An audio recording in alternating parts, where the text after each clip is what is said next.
I'm making this video because I wanted a question answered for myself, and I realized there's very little on the internet about it. And that question is, can I fit a power bank onto my Samsung Galaxy S25 or S25 Plus, given the fact that this stupid little camera here is all the way on the bottom and very close to this ring, whereas most battery packs, as you see, it would seem that they would obstruct both the camera, but more importantly,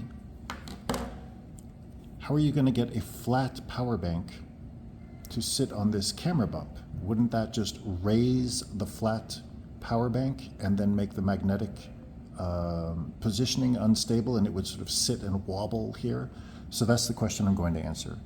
And the answer is yes and no. Yes, if you have a flat, completely flat power bank like this. Okay, I know this isn't the power bank side, but this is just for illustration. If it's completely flat and you have it on a case like this that has a bump around the camera and it sits like this, then in fact you are going to see a gap there. It's going to sit awkwardly, which both can interfere somewhat with the magnetic force and I guess the power delivery to the device, but it's also just freaking annoying. It just sparks off my OCD tendencies to have this thing, and it's not flat, it's actually sitting on this stupid camera bank. So that's the question. And the answer is yes, that can happen, but there is a solution. Samsung itself makes a magnetic wireless power bank that has this feature, but there are in fact many of them, and I only have a semi-example of it here. And that is, the trick is you need to get a power bank where the coil, the round coil here and the tail here sticks out at least a little bit from the power bank. And I don't know if you can see it here, but this one does. This is the Nohon, N-O-H-O-N, ultra slim 8mm 5000 milliamp power bank. It's not Qi2 certified. It is MagSafe certified, and it's supposed to deliver 15 watts, but I'll get into that in a second. So even here, even though it's just a little bit raised, not much, there are ones that are much more dramatic than this, including the Samsung power bank, but you can find them online and all over the place, ones where the bump is actually quite big here. And the bigger the bump on your case around the camera, the bigger this bump should be. But actually, even this tiny little bump here, it's really small. I mean, I'm running my finger on it. If you snap this onto the case, and by the way, this is a beautiful small little one. It's maybe not as tall as someone's, and you will see here how it snaps onto a Samsung S25. And it's the same with my Samsung Galaxy S23 Plus, and I assume it would be identical to the S24, S24 Plus. I'm not 1000% sure about the Ultras, but there's no reason why it would be any different. So here we're going to try it. Snap it on. Snaps perfectly onto place. And you see here, just the fact that it had that little raised bump on the coil that it protrudes from the power bank, this thing is actually completely flat on the thing, which is great. Now, this bump, like I said, is not as big as the bump you'll find on some power banks, but even this tiny one is enough. If you try it with my other cases for my S23, I'm not going to bother to put the phone in it. This one admittedly has a small camera bump, okay? But here, you can see, it works fine, and in this case, it doesn't even reach the camera. And by the way, before I forget, none of these, even this one here, you would think, okay, that's great, it lies flat. That's problem number one. It lies flat on the surface. That's problem number one solved. Problem number two is, look at that, it's blocking the freaking camera. But actually, surprisingly,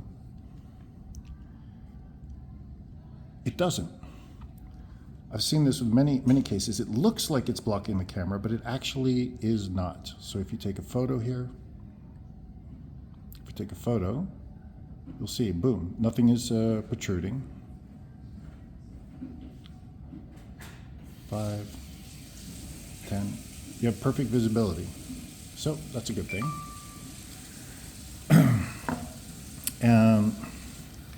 So yeah, and this case here has a camera bump. It's, again, not the biggest I've seen, but it's not nothing. It's there, okay?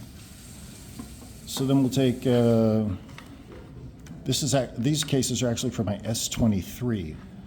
The other solution is you can find a case like this. This is a case for my S23 Plus. But as you can see, this one, the camera bump is almost non-existent. I mean, it really is just absolutely barely there. And there, even if this was flat, I tried them in the store, I unfortunately don't have one here. Even if this was completely flat, you put it on and it's as good as flat. You'll see that it fits very well.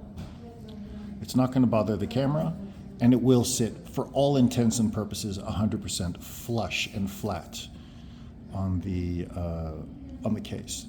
I will just try it on this another case here. This one has a slightly larger camera bump for the S23. Stick it on. It's not blocking the camera, and it is flat, even though this one has a ever so slightly bigger. None of these have really big camera bumps.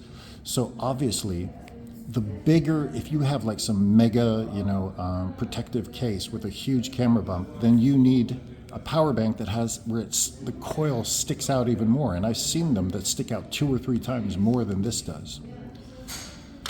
So let's try this case here.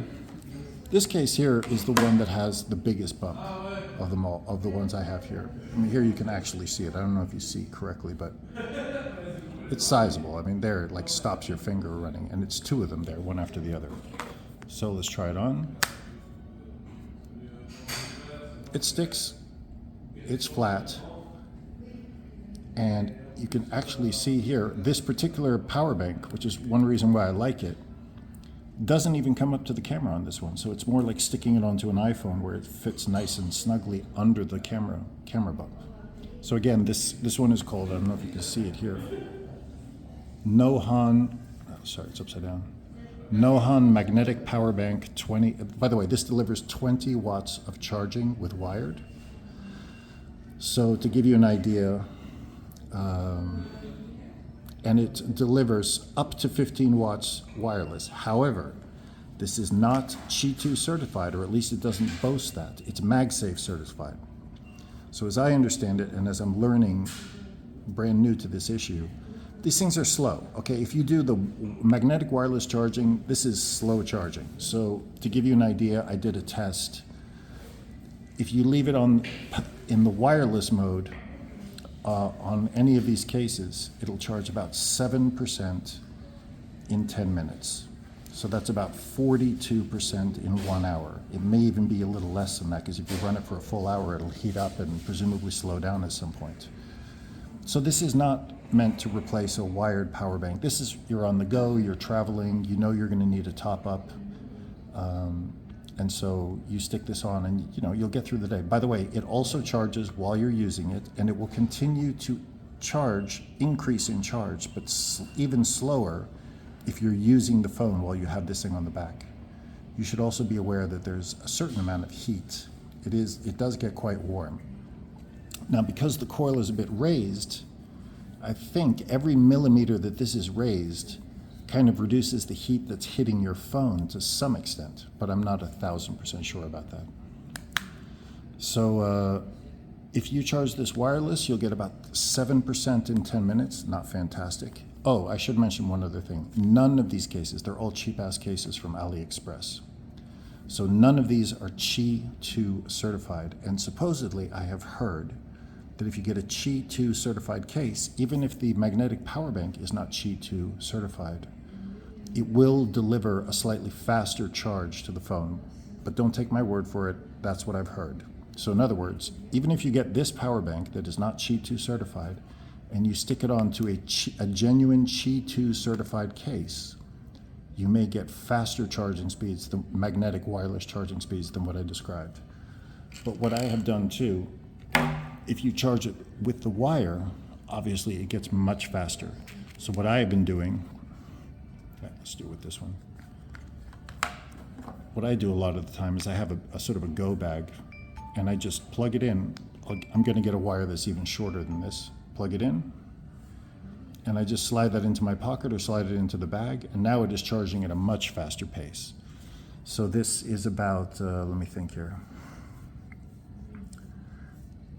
Man, I can't remember now exactly. And of course, I don't have the notes. Let me see. No. 7%, 42 minutes. Let me see. Yeah. So what I got was with the S23 Plus, I estimated that it took about you got about 78% power charge in 1 hour. So that's that. Not the most organized video in the world, but there you go. If anybody wants to have a real test where I charge it from 0 until it ends, then you can ask me. But there's one final thing, and that is that a 5,000 milliamp power bank, for those of you who don't know, if you're charging it wirelessly, you're not going to get 5,000. So if you have a 5,000 milliamp battery, like on my S23 Plus, this 5,000 milliamp battery is not going to charge your phone wirelessly from 0 to 100%. It may go from 0 to 65 or 70%. So that's one thing to consider. If I had to do it over again, I'm going to buy another power bank that's 10,000. I think that's safer. And the next one I get is also going to be Qi2 certified. But a lot of people, from what I could see online, absolutely love this power bank. And I know that there are ones that are actually Qi2 certified, I think from Ugreen or whatever. So you can find one similar size. I mean, it is fantastic size-wise.